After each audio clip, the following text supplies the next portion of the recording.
सुशील, good morning. Good morning. अच्छा सुशील, मुझे ना एक चीज डिस्कस करनी है पहले आपसे, इससे पहले कि हम निफ्टी, बैंक निफ्टी उसकी तो बात हम करते ही रहते हैं। ये 3-4 कॉन्ट्रा ट्रेड्स जो आपने निकाली, और वो एक बार आदित्य बिरला फैशन, या फिर वो बायोकॉन, जी एंटरटेनमेंट, पेज इंडस्ट्रीज, ये सबके सब जिनके नंबर्स खराब थे या बैड न्यूज थी, लेकिन आपने कॉल दी इन सब स्टॉक्स में बाय की और वो ऑलमोस्ट सब में चली। ये क्या, इसमें क्या साइंस है?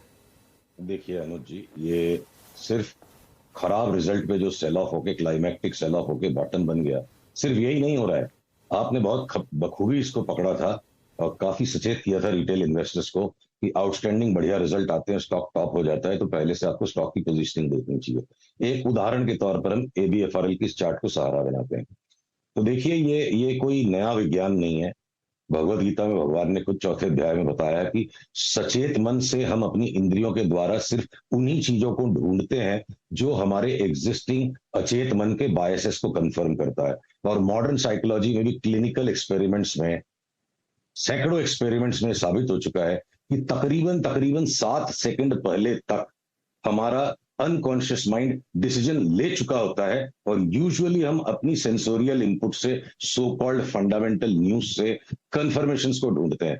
तो इतने गिरते ट्रेंड में जिद्दी लोगों ने बेचा नहीं, वो ट्रेंड के खिलाफ खड़े रहे, ट्रेंड का साथ नहीं लिया।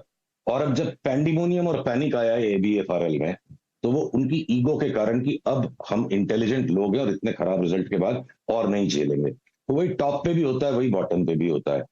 और टेक्निकल एनालिसिस वो साधन है। देखिए, फंडामेंटल एनालिसिस विचार है और टेक्निकल एनालिसिस व्यवहार है। आपको चुनने होंगे स्टॉक्स फंडामेंटल्स पे, विचार पे, और उसको आप रिएक्ट करोगे quarter to quarter, then you are not a fundamental investor. तो टेक्निकल एनालिसिस उस व्यवहार का मेजरमेंट है कि अति हो चुकी। तो टॉप पे भी सेम पैटर्न्स काम करते हैं, बॉटम पे भी सेम पैटर्न्स काम करते हैं, और इसको सबसे पहले आपने बखूबी पकड़ा। तो रिटेल हो या होलसेल, हर एक इन्वेस्टर को देखना जरूरी है कि हम न्यूज पे जो रिएक्ट कर रहे हैं उसके पहले का इतिहास क्या है। और इतिहास ये था कि ये डाउन ट्रेंड करीब करीब खत्म होने को आया, तब खराब खबर आई। तो ये हर बार होता है और इस बार भी कुछ अनोखा नहीं। ओके, बिल्कुल। जैसे कहते हैं प्री पोजिशनिंग, बहुत अच्छे से जोड़ा आपने एक्चुअली मार्केट्स और भगवत गीता को, सुशील जी, अच्छा लगा मुझे। चलिए, तो अब एक काम करते हैं। एक मुझे याद है अब तक, हालांकि आपने क्लियरली बोला था कि एक पर्टिकुलर लेवल ब्रीच होंगे तभी वो शॉर्ट कॉल एक्टिव होगी निफ्टी और बैंक निफ्टी के, लेकिन अभी क्लियरली उन लेवल्स हम काफी ऊपर है, तो अभी वो ट्रेड एक्टिव नहीं हुई है। अभी मेरे ख्याल से अभी वो ट्रेड नल एंड वॉइड है निफ्टी बैंक निफ्टी पर जो आपकी थी। एक बिल्कुल नल एंड वॉइड है। देखो अनुज, हम जरूर से जल्दी चढ़ गए और इस लेवल पर निकल गए, और उसके बाद से अब हमारे अंदर वो दुस्साहस लग रहा है हमें यहाँ पे लार्ज कैप्स में एंटर करने का। ठीक है, तो दुनिया भर के छोटे साइड काउंटर्स हैं, चाहे ये कुटे पिटे रिजल्ट्स वाले स्टॉक हैं, या अगर एनएमडीसी 108 के ऊपर ब्रेकआउट दे देगा, या आपके साइड में दुनिया भर के स्टॉक्स है। अगर नेल्को आज अगर सस्टेन कर जाता है जिस भाव पर है, तो ये भी एक बड़ा बाई बन जाएगा।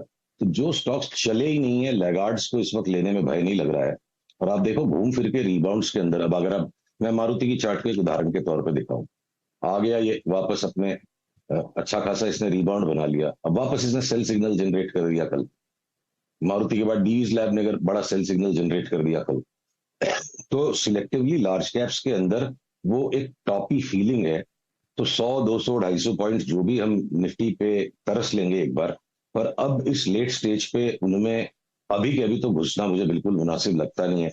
बैंकों के अंदर भी अगर आप देखोगे, बैंक निफ्टी ने ठीक है ऑल टाइम हाई बना लिया है, पर पास्ट में भी जब बैंक्स ने कोई बड़ा सेल ऑफ दिया, ये भी एक पुराना ऑल टाइम हाई था।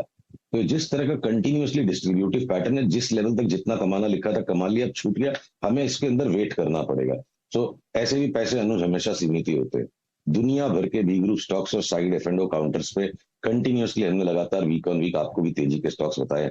तो मार्जिन है कहाँ की जहां पे अभी जाके इनमें काम करें। तो यहाँ पे इनको लॉन्ग करना लार्ज कैप्स को बिल्कुल भी मुनासिब नहीं लग रहा है। देखते हैं वो शॉर्ट कॉल ट्रिगर होगी या पुल बैक में हमको अपना कॉल रिवाइज करना पड़ेगा, वो वक्त बताएगा। सुशील जी, अब एक दो स्टॉक से बात करते हैं, स्टॉक स्पेसिफिक होके। वो स्टॉक्स जो कि अब स्विंग में पार्टिसिपेट कर रहे हैं, उसी सेक्टर के बहुत सारे स्टॉक्स ने ऑल टाइम हाई क्रिएट किया, वो नहीं कर पाए थे। फॉर इंस्टेंस एक एग्जांपल रखूंगा आपकी स्क्रीन पे, अपोलो हॉस्पिटल्स 4741 इस दौर की हाईएस्ट ट्रैजेक्टरी पे ये वो 4800-4900 का जोन क्रॉस कर पाएगा? यहाँ पे कोई ट्रेड या फिर कोई कॉल नजर आ रहा है आपको अपोलो हॉस्पिटल्स में? देखिए, अपोलो हॉस्पिटल भी अब फाइनल फेज ऑफ फ्रेंजी में है। यहाँ से एंट्री बनाना टफ है, जो चल रहा है चल गया यहाँ तक।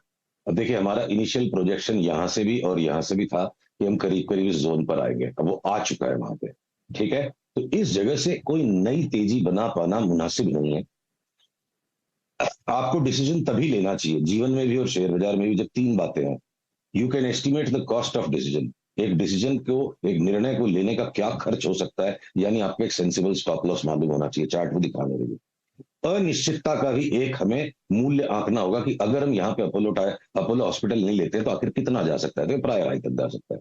और जब निर्णय अनिर्णायक परिस्थिति का कॉस्ट, एक्सपेक्टेड मूल्य अगर कम है निर्णय लेने से, तो मैं निर्णय नहीं लूंगा। इसलिए मैं अब अपोलो हॉस्पिटल यहां लूंगा नहीं। जो नीचे लिया हुआ है उसका ट्रेलिंग स्टॉप लॉस जब हिट होगा, हम निकल जाएंगे। यहाँ इसको इमीडिएटली बेच दे बोलना गलत होगा, तो यहाँ एंटर नहीं कर सकते। रिवॉर्ड रिस्क रेशियो अब फेवरेबल नहीं।